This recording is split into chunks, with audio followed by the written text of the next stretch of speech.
Hello everyone, Noreen Khan here and it's 3rd of May 2020। आज lockdown second का आज आखिरी दिन है। कल से लॉकडाउन का तीसरा चरण चालू होने वाला है। आशा करता हूँ कि आप सभी घरों में सुरक्षित होंगे, लॉकडाउन का अच्छे से पालन कर रहे होंगे और अपनों का ख्याल रख रहे होंगे।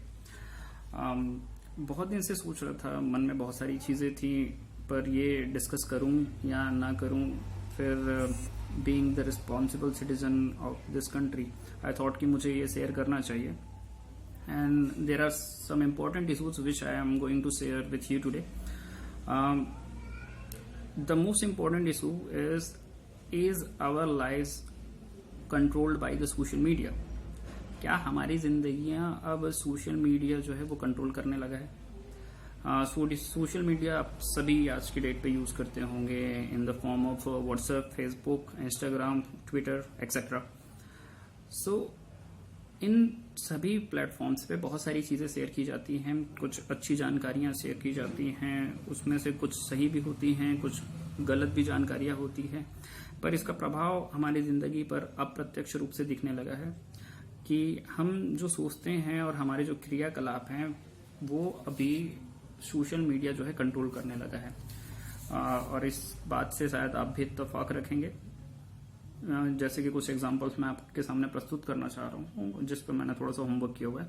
और इसके बाद आप भी एक बार सोचिएगा कि क्या सही में ये सारी चीज़ें हमको कंट्रोल करने लगी हैं या नहीं लगी हैं, क्या हमारे सोच इनसे प्रेरित हो रहे हैं या नहीं हो रहे हैं। The first one thing is कि व्हाट्सएप के कुछ मैसेजेस हैं, मैं आपको ये बताना चाहता हूँ कि पहला जब कोरोना स्टार्ट हुआ था देश में, उस समय एक मैसेज स्प्रेड हुआ था कि जिसके घर में जितने बच्चे हैं वो उतने दिए जलाएं और आपके बच्चे जो हैं कोरोना से सुरक्षित रहेंगे। And with that one of my junior called me and he said कि सर दिया जलाए कि नहीं आपके यहाँ। एंड आई वाज लाइक दिया क्यों भाई, दिया क्यों? So he was like sir actually सबके घर गांव में हमारे यहाँ जिनके घर में जितने बच्चे हैं उनके यहाँ उन्होंने दिया जलाए हैं। तो बोले क्यों? नहीं सर ऐसा कोई बाबा बोले हैं। And I was like dude, get some sanitiser, get some mask, be safe, है ना। सैनिटाइजर यूज कीजिए, मास्क यूज कीजिए, उससे आप कोरोना से बच सकेंगे, ना कि ऐसा किसी के बोलने पर घर में जितने बच्चे हों उनके हिसाब से दिया जलाकर। अच्छी बात है, मेरी फिक्र करता है, जूनियर है और मेरा भाई जैसा है, बट और he is a graduate and now he is having his masters also. तो एक ऐसा लड़का जो अभी एमएससी कर रहा है, जब वो इन बातों पे आ सकता है तो वो लोग जो बेचारे कम पढ़े लिखे हैं वो इन बातों पे कैसे नहीं आएंगे। उसके बाद एक बहुत ही खराब चीज हुई, गवर्नमेंट ने सभी ज्यादातर लोगों के जनधन खाते में 500 रुपए जो है वो डाले। अब उसके बाद जो खराब चीज हुई कि एक मैसेज स्प्रेड हुआ कि जल्दी से जल्दी अपने जनधन खाते में जो पैसे आए हैं उसको निकाल लीजिए, नहीं तो वो पैसे जो हैं वापस हो जाएंगे। और फिर क्या थी बात, लोग पहुंच गए बैंकों में, भीड़ इतनी ज्यादा हो गई कि बैंक वालों को संभालना मुश्किल हो गया। पुलिस वाले लोग उनको संभालने में उनको दिक्कत होने लगी। तो और ये मैसेज फैलाने वाले कौन है मुझे नहीं पता, कैसे ये फैलते हैं, लोगों को क्या मिलता है ये सब करके, I don't know, but this was a very bad thing. The next thing is कि मुस्लिम्स में भी कुछ चीजें जो फॉरवर्ड हुई कि ये उर्दू की कुछ आयतें हैं, उसको लिखकर घर के पास चिपकाइए और आप जो है कोरोना को से आप बच सकते हैं। बट क्या ऐसा पॉसिबल है कि वो बीमारी जिससे पूरी दुनिया जो है जूझ रही है, आप सिर्फ कुछ आयतें लिखकर आप घर के बाहर टांग देंगे और आप कोरोना से बच सकते हैं? जब आपको पता है कि आप सोशल डिस्टेंसिंग से बच सकते हैं, इससे आप मास्क, सैनिटाइजर का यूज करके बच सकते हैं, है ना। So this things are not going to work at all. And उसके बाद जो है तबलीग तो आप लोगों ने भी काफी अच्छे से सुना होगा, सारी चीजें आपको पता होगी तबलीगी जमात के बारे में।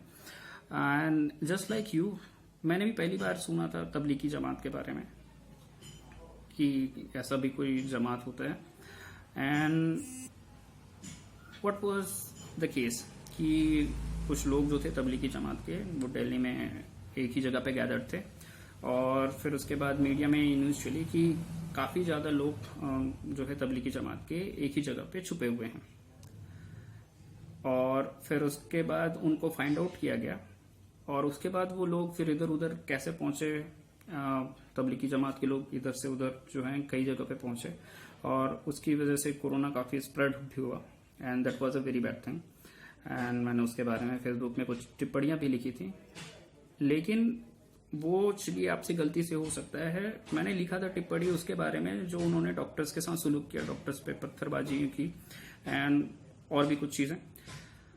लेकिन जैसा कि तबलीगी जमात आपने पहली बार सुना था, मैंने भी पहली बार सुना था। अब इसमें बात ऐसी है कि जैसे कि आपको पता है कि देश में 20 करोड़ मुसलमान हैं। 20 करोड़ में से चंद लाख जो हैं तबलीगी जमात के लोग हैं, और उसमें से भी कुछ चंद हजार लोग जो थे वहां पे जमा हुए थे। अब तब से लेकर अब तक जो है मुसलमानों को इस तरीके से टारगेट किया जा रहा है। तबलीगियों को जो टारगेट किया जा रहा है वो अलग, लेकिन मुसलमानों को पूरी तरीके से कौम को टारगेट किया जा रहा है। जैसे बहुत सारे मैसेजेस फॉरवर्ड में मैं आपको बताना चाहूंगा कि जो है मुसलमान जो है भिखारियों के भेष में घूम रहे हैं कोरोना फैलाने के लिए।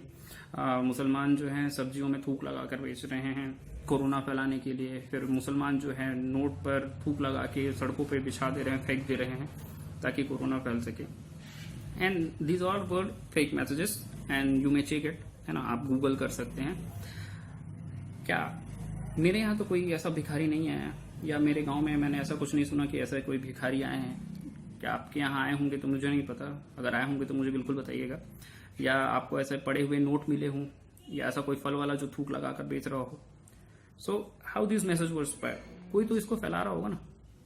उसके बाद जो है कल ही मैंने सोशल मीडिया पे देखा कि लिखा हुआ था तबलीगी जमात के लोगों से परेशान होकर राजस्थान में 100 नर्सों ने एक साथ इस्तीफा दिया। एंड जब मैंने फिर फैक्ट चेक किया तो पता चलता है कि यस, कि नर्सों ने इस्तीफा तो दिया है, डॉक्टर्स ने इस्तीफा तो दिया है, पर तबलीगी जमात के लोगों से परेशान होकर नहीं, उनके जो है वेतन भुगतान जो है वो समय पे नहीं हो रहे थे, और उनको पीपीई किट जो है वो गवर्नमेंट जो है वो नहीं दे रही थी, इसलिए उन्होंने इस्तीफा दिया। लेकिन मैसेज क्या स्प्रेड हुआ कि तबलीगी जमात के लोगों ने उनके साथ दुर्व्यवहार किया तो उन्होंने इस्तीफा दे दिया। तो कौन कर रहा है ये सारी चीजें। उसके बाद एक और चीज, विनय दुबे का नाम आप लोगों ने भी रिसेंट में सुना होगा। विनय दुबे जो है एक भीड़ को एकत्रित करने का उनको दोषी पाया गया, सजा भी हुई इसके लिए। अब उसके पिता का नाम जो है ये बताया गया कि वो उनके पिता मुस्लिम हैं। आप बिल्कुल जाके विनय दुबे सर्च कीजिए, विकी पे सर्च कीजिए, या विनय दुबे को भी सर्च कीजिए और देखिए कि विनय दुबे के पिता कौन है ना, आपको पता चल जाएगा। फैक्ट चेक, अगर आप ऑथेंटिक न्यूज़ देखते हैं तो आपको ऑलरेडी पता होगा, या कोई ऑथेंटिक न्यूज़ चैनल देखिए, आपको पता चल जाएगा। उसके बाद देश के एमएलएज के नाम से भी एक गलत मैसेज फॉरवर्ड हुआ कि एमएलए जो हैं अपना वेतन भत्ता कटवाने के नाम पर धोखा कर रहे हैं देश के साथ, जबकि ऐसा कुछ नहीं है। उन्होंने एक्चुअल में अपना वेतन भत्ता जो है वो कटवाया हुआ है। अब जो अपने आप को सो कॉल्ड देशभक्त कहते हैं, या जो जिनको चिंता थी जो तबलीगियों के बारे में जिन्होंने लिखा, और काफी सही लिखा, लेकिन एक ऐसा ही सेम केस हुआ है नांदेड़ में। नांदेड़ में जो है श्रद्धालु जो सिख धर्म के हैं, 250 से ज्यादा लोग जो हैं उसमें कोरोना पॉजिटिव पाए गए हैं। लेकिन अब इस पर जो है मीडिया कोई अपनी प्रतिक्रिया कुछ जैसे चिल्ला कर तबलीग पर दे रही थी, वैसा नहीं दे रहे। तो धर्म पे आधारित इनकी जो प्रतिक्रिया है वो ऐसा चेंज क्यों हो जाती है। ये एक सोचने वाली बात है कि भाई अगर गलती, जब आप लॉकडाउन के 2 दिन के बाद बोलते हो कि लोग छुपे हुए थे और उनकी गलती बताते हो, तो जब 2 महीने हो चुके हैं लॉकडाउन के, तो फिर कैसे 700-800 लोग एक जगह पे गैदर हो सकते हैं। और 250 लोगों का कोरोना पॉजिटिव पाया जाना, जिसपे कैप्टन अमरिंदर सिंह जो सीएम है पंजाब के, उन्होंने सीधे महाराष्ट्र सरकार पे एलिगेशन लगाए हैं कि नहीं, महाराष्ट्र सरकार ने इनका प्रॉपर चेकअप नहीं किया, उनको बताया कि ये कोरोना पॉजिटिव नहीं है, जबकि हमने जब चेक कराया तो ये 250 से लोग जो हैं वो कोरोना पॉजिटिव पाए गए हैं। अब जब मीडिया कर रही थी, जब तबलीगी जमात पे बात आई तो लोग जो है ऐसे धर्म गुरुओं मौलानाओं को बैठा बैठा कर हिंदू मुस्लिम डिबेट्स करा रहे थे। तो अब आप क्यों नहीं डिबेट कराते हो? आप डिबेट क्यों नहीं ऑर्गेनाइज कराते हो कि आप सिर्फ धर्म गुरुओं को आप बुलाइए, बैठाइए, है ना, और उनके अगेंस्ट जो है आप फिर किसी और को बैठाइए और डिबेट कराइए। आप नहीं कराते हो, क्यों? क्योंकि इससे आपको टीआरपी नहीं मिलने वाली है। टीआरपी आपको सिर्फ मिलती है हिंदू मुसलमान से। जब आप हिंदू मुसलमानों को लड़ाते हो, जब आप बैठाते हो, पैसे देकर आप मौलानाओं को बुलाते हो और उनसे जो आप चाहो बुलवाते हो, या आपको तो पता ही होगा कि भाई जो आप वही दिखाया जाएगा आपको टीवी पे जो आप एक्चुअली में देखना चाहते हो। और हम क्या देखना चाहते हैं? हम ये तो देखना चाहते हैं कि लड़ाई झगड़ा, है ना, हेट स्पीचेस, यही सारी चीजें। इसी से तो टीआरपी आ रही है चैनल्स की। उसके बाद एक सबसे बहुत जो दुखद घटना हुई थी, पालघर में साधुओं की जो एक निर्मम हत्या हुई थी। पालघर इंसिडेंट पे मीडिया पहले तो काफी बौखलाई हुई प्रतीत हुई कि पालघर में साधुओं की हत्या हुई, और सोशल मीडिया, यूट्यूब, व्हाट्सएप पे क्या मैसेजेस फॉरवर्ड हुए कि पहले तो ये फॉरवर्ड हुआ कि मुसलमानों ने पालघर में साधुओं की हत्या की। फिर ऐसा मैसेज फॉरवर्ड हुआ कि ईसाइयों ने किया, है ना, ईसाइयों ने वहां जो है इनको समझाने आए थे साधु कि धर्म परिवर्तन से बचिए, और उनके लिए उनको मार दिया गया। लेकिन सारी की सारी चीजें झूठ। अब हत्या तो हुई है, लेकिन अभी लोग इस पर कुछ बात नहीं कर रहे हैं। सेम चीज हुई बुलंदशहर में। बुलंदशहर जो है यूपी में है, पालघर जो है महाराष्ट्र में है। दोनों जगह साधुओं की हत्या हुई, एंड जस्ट बिकॉज ऑफ कोई उस पे आपको कोई धार्मिक एंगल नहीं मिला, आपने उस न्यूज को तवज्जो नहीं दी। नहीं तो फिर आप बुलाते मौलानाओं को बैठाते, है ना, आप डिबेट कराते, उनसे भी चिल्लवाते, आप खुद चिल्लाते, और ऐसे ही आप 2 घंटे तक ये न्यूज चलाते और लोगों को यहाँ पे बैठे बैठे बेवकूफ बनाते। बट नहीं हुआ। All the countries are blaming China for this epidemic कि कोरोना वायरस जो है चाइना से फैला, ऐसा दुनिया पूरा कंसिडर करती है। अब बहुत सारे लोग हमें भी जो है चाइना पे ब्लेम करते हैं, लेकिन और हम चाइना की चीज़ों, चाइनीज प्रोडक्ट के बहिष्कार का बात भी करते हैं। But is it fact? क्या इज इट ट्रू? क्या ऐसा पॉसिबल है कि आप चाइनीज चीज़ों का बहिष्कार कर दो? मेरे हिसाब से बिल्कुल नहीं। आज हिंदुस्तान में लगभग 80 करोड़ से ऊपर लोग जो है, लगभग 100 करोड़ जो है लोग फोन यूज करते हैं। उसमें से 40 से 50 करोड़ लोग जो हैं वो चाइनीज फोन यूज करते हैं। एक फैक्ट है, ये आप चेक कर सकते हैं। टिकटॉक जो ऐप है, जो कि चाइनीज ऐप है, चाइना में ही ये ऐप, चाइना की आबादी हमसे ज्यादा है, चाइना में ये सिर्फ 20 करोड़ लोग यूज करते हैं, लेकिन हमारे देश में ये ऐप जो है 60 करोड़ से ऊपर लोग यूज करते हैं। तो आप एक तरफ चाइना बहिष्कार की बात करते हो, लेकिन आपको कहीं ना कहीं पता है कि एक जो कंट्रीज के रिलेशन होते हैं, जो गुड्स के टर्म्स होते हैं, जो इकोनॉमिकल रिलेशनशिप होते हैं, तो आयात और निर्यात के बिना कोई भी चीज़ पॉसिबल नहीं है। तो आप चाइनीज चीज़ों का बहिष्कार फॉर नाउ आप नहीं कर सकते हो। उसके बाद मोदी जी बहुत सारी चीज़ें अच्छी लेके आते हैं, बहुत सारी चीज़ें अच्छी बोलते हैं। कभी भी जब मोदी जी अपना भाषण जो देते हैं उसमें हमेशा कहते हैं 130 करोड़ भारतीय, 130 करोड़ भारतीय, it includes that 20 crore Muslims, that 10 crore non Hindus and that's 100 crore Hindu population. तो जब इन भाषणों में 130 करोड़ एक यूनिटी की बात होती है, एक एकता की बात होती है, और काफ़ी अच्छे से बहुत सारी चीज़ें करके लेके आते हैं, लेकिन जो नीचे तबके के जो छोटे नेता हैं वो इन चीज़ों को पूरी तरीके से बिगाड़ रहे हैं। कुछ विधायक जो हैं, कुछ जो एमएलए और कुछ नेता हैं, वो बहुत सारे हेट स्पीचेस जो हैं वो करते हैं, जबकि ऊपर में काफ़ी अच्छे से जो है देश के लिए काम हो रहा है, और मुझे उम्मीद है आगे भी होता रहेगा।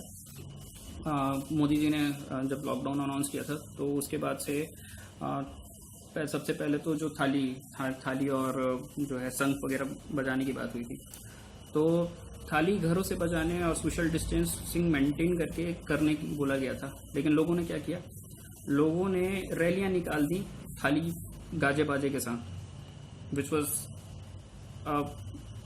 Act of very, it was actually unbearable.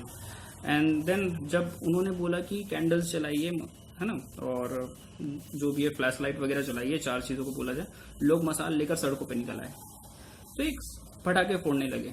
तो एक जब सही तरीके से आप अपने पीएम का बात भी नहीं मान सकते हो और फिर आप बोलोगे कि नहीं, मतलब नहीं हम देशभक्त हैं, तो इट्स नॉट दैट थिंग।